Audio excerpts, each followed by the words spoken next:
What secret are you currently hiding from someone that you're willing to share on Reddit? Story 1. I've started to, on occasion, accidentally, but on purpose, not hang up my phone correctly when getting off a call with my daughter-in-law.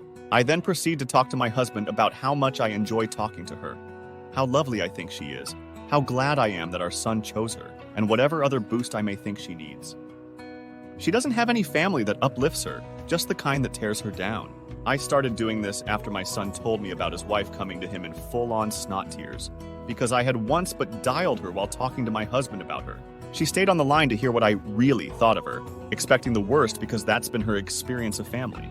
Apparently, she was quite touched by the things I said, and my son told me it gave her a confidence boost that lasted weeks. So I do it more often now. Neither of them have any idea I do it on purpose, though. They just think I'm getting old and worse at managing my tech. Story 2. I have a sweet one. My father is convinced that lilies were my late mother's favorite flower because their wedding venue was filled to the brim with them, and she was supposed to be the one who picked the flowers. He got her lilies for every birthday, anniversary, and whenever she was in the hospital, my mother was in poor health most of her life. When she passed away, the funeral was full of lilies, and he still sometimes puts a vase of lilies beside her urn. The thing is, my mother once confessed to me that lilies weren't her favorite flower. She was fine with them, but she preferred morning glories and sunflowers. My domineering grandmother, however, told her those weren't classy enough for a wedding, and hounded her about it until my mom gave in and let her pick lilies. Mom was actually pretty wounded by how dramatic the floral arrangements ended up being. Another big showy way for her mom to say, "I'm right and you're wrong." When she later voiced this, my grandmother brushed it off with, "Please, no one's going to remember a thing about your wedding." But my dad remembered. He got her lilies every day of their honeymoon, and by the end of the week, she'd gone from annoyed to deeply touched. He didn't know the backstory, he just wanted to make her happy. And in doing so, he kind of stripped the negative association away from them. She told me she liked that he gave her lilies more than flowers themselves. They turned from a symbol of being ignored to a sign that somebody was thinking of her happiness. She swore me to secrecy, and I'll take it to the grave. R.I.P. Mom. Story 3. I told my best friend I won a holiday in a raffle and wanted her to come with me free of charge. We stayed in a nice hostel, did lots of fun activities, and I paid for it all with a prepaid credit card from the raffle. I didn't win anything. I booked it all myself and paid everything for her because she deserved a break, and I knew she couldn't afford it, nor would she have accepted me paying for her. I would do it again 10x over. She deserves the absolute world. Story 4. In 6th grade, I pissed in a bottle of Coca-Cola that had 1/4 of its content remaining. You see, this asshole of a bully often tries to forcefully take my snack during recess, so I handed him that bottle of cola. He did make a comment that it had an awful aftertaste, but nothing too crazy of a reaction.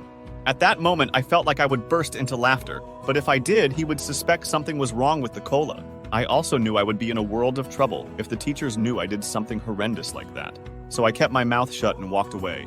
Till this day, I haven't seen him since 6th grade, and I'm currently in my 1st year of college. Story 5. I'm not colorblind. When I was very young, I didn't understand what colorblindness was. My dad is colorblind, and I thought that automatically meant I was too. And apparently everybody did. I was maybe in high school before I actually took a test, and I aced it. But by then, all my friends had been buying colorblind-compatible versions of board games, and we had all sorts of inside jokes about being colorblind. Honestly, it's been a bonding moment with my friends, so I just haven't told them, and I've kept up the ruse for about 15 years now.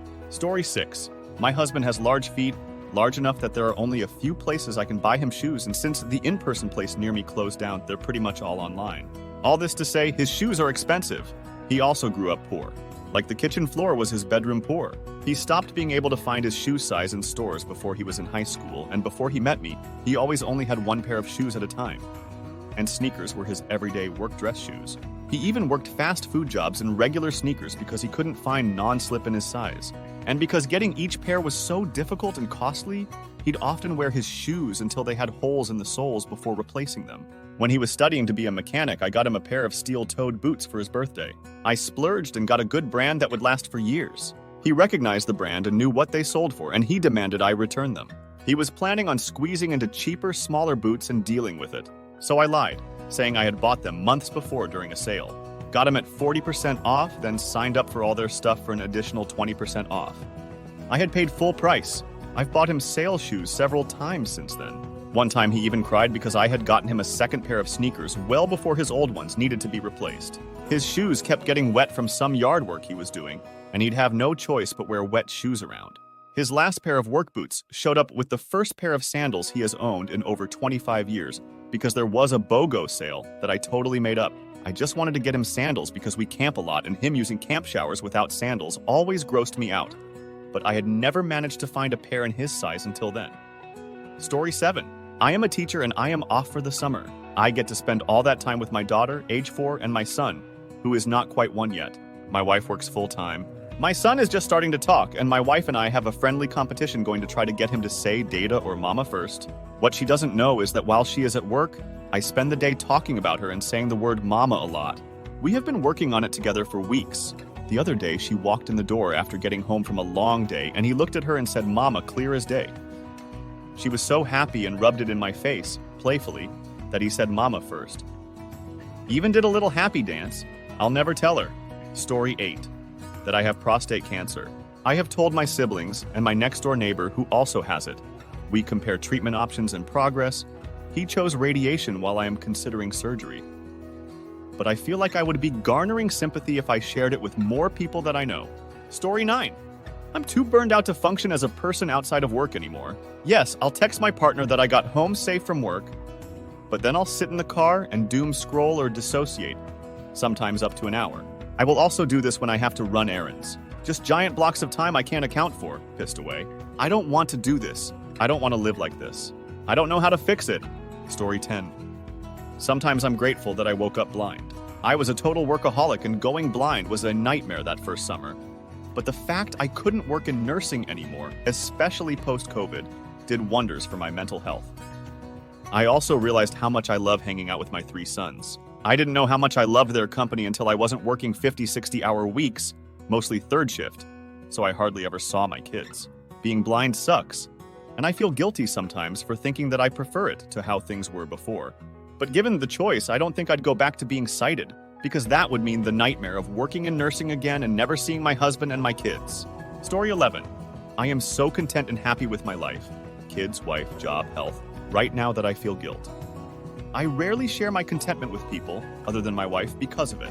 It's not that I'm fabulously posh or don't have issues or whatever, I'm just sincerely content in my security and modest comforts. I feel like you can't simply acknowledge that your life is perfect without drawing the ire of someone else. Story 12. My best friend constantly uses me as an outlet for her anger and frustration, and it's giving me anxiety and depression when I'm around her because I don't know when I might say, do something that's going to make her explode. Story 13. My brother bought chickens as his little organic farm was struggling. I had suggested an honesty box for the excess eggs. He spent hours making his own red barn-shaped honesty box. Eggs went on sale. Crickets. Not much business at all. He was so defeated. All of a sudden, once a week someone now calls by and buys all of his stock. Could be 10, 12 boxes of eggs. That someone is me. I buy the eggs. Story 14. When I was 16, 17, I made out with my mom's friend, who is also the mom of one of my best friends from school. She's also a secondary school teacher, not my school, so it was pretty illegal. I wanted it to go further, but she stopped it. But we kissed a few times on other occasions after that, and she wanted to wait until I'm 18 before we went further. My mom would kill me if she found out. My school friend would probably kill me too, so it's a secret I gotta take to the grave. Story 15.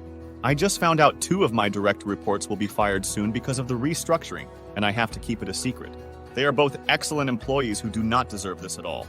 I've decided I'm handing in my resignation next week after 14 years and no other job lined up. I just can't look these people in the face. I'm not cut out for this corporate crap. Story 16. I don't know about hiding per se, but I've never told anyone. When I first moved to a new high school when I was 15, I ended up in a bad way very quickly with depression and such, like sleeping every hour of the day except for school kinda bad. That's not the story though. I just felt like the school itself was really dreary, and I didn't have any friends. So sometimes to just escape for a few minutes, I'd go to the bathroom that was usually empty during class and chill for a few minutes to gather my thoughts, I guess. Anyway, one time I wrote a post-it note that said, "You are beautiful," and slapped it on the mirror and left. Don't know why, I just felt like I needed it, so someone else probably did too, I guess. When I came back to the bathroom the next day, there were replies written on the note about how much someone had needed to hear that day, etc., etc. It made a dark time a little better to know I could make some other sad teenage girls at least smile, maybe. I did it a few more times that year, every month or so. Story 17. Whenever I look at my significant other, I feel immensely grateful. Before we met, I just went through the most traumatic time of my life. When he asked me out, I agreed. Little did he know I planned to kill myself that same day, but I hold it off for one experience because I thought he was a nice person. The date came. It was so weird, like I found a soulmate.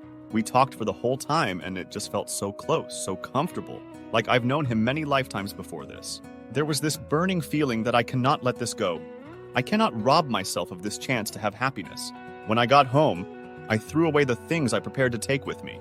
Now I wake up next to him every day and feel so lucky to be alive. He's so kind, so great, and we love each other very deeply. Since then, he has given me the strength to turn things around. I faced my traumas, graduated, found a job, and he introduced me to his friends and family.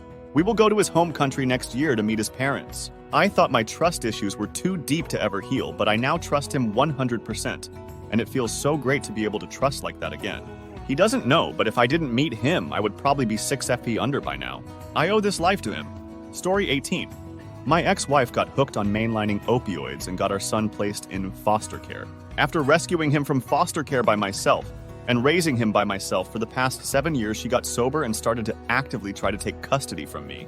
This culminated in her getting my son to say, "I slapped him once, I didn't," to a cop, and me getting charged and convicted of a serious felony that prevents me from ever seeing my little boy again. Some mornings my hands just refuse to work. It takes everything I can do to get them to unclench. I've been on the verge of taking my life since it happened, and some days it seems a lot more likely I'll end up doing it. The only reason I haven't is that I know the only person it will truly hurt is my son. Story 19. I have a birth defect that requires emergency brain surgery every so often.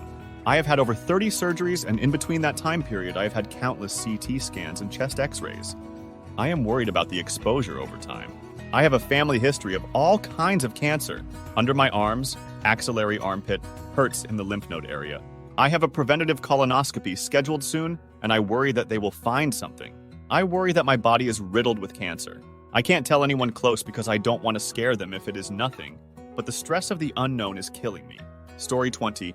My girlfriend was feeling very sad about turning 32 the next day, a few years ago.